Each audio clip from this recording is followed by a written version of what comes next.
السلام علیکم ورحمۃ اللہ وبرکاتہ۔ ارشادات رحمت للعالمین صلی اللہ علیہ وسلم، آپ تمام حضرات ملاحظہ فرمائے، آپ صلی اللہ علیہ وسلم کی اقوال زرین ہے اور مقدس کلام ہے، آپ صلی اللہ علیہ وسلم کی لسان مقدس سے نکلے ہوئے حدیث کے الفاظ ہیں۔ آپ صلی اللہ علیہ وسلم نے بڑے محبت بھرے انداز میں یہ ارشاد فرمایا ہے کہ کسی بھائی کی حاجت کو پورا کرنے والا ایسا ہے جیسے کہ اس نے تمام عمر خدا کی خدمت میں گزار دی۔ آپ صلی اللہ علیہ وسلم نے ارشاد فرمایا، پڑوسیوں کو ستانے والا دوزخی ہے، اگرچہ رات میں عبادت کرے اور دن میں روزہ دار رہے۔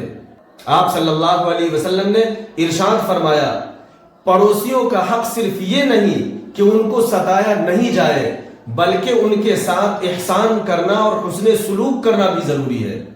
آپ صلی اللہ علیہ وسلم نے ارشاد فرمایا، تم اپنے بھائی کی مدد کرو، خواہ وہ ظالم ہو یا مظلوم ہو۔ مظلوم کی مدد کرنا ظالم کے ظلم سے اس کو چھڑانا ہے اور ظالم کی مدد کرنا ظلم سے اس کو روکنا ہے۔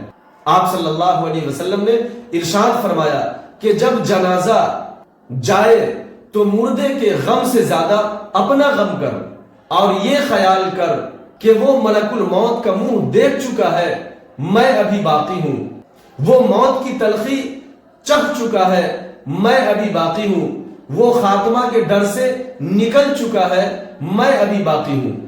تو بوڑھوں کی تعظیم کر، خدا تعالی نوجوانوں کو توفیق دے گا کہ وہ تیری تعظیم کرے گا جب تو بوڑھا ہو جائے گا۔ یہ آپ صلی اللہ علیہ وسلم کے سنہرے قول ہے، اس کو زندگی کا حصہ بنائیے۔ اللہ ضرور ہماری مدد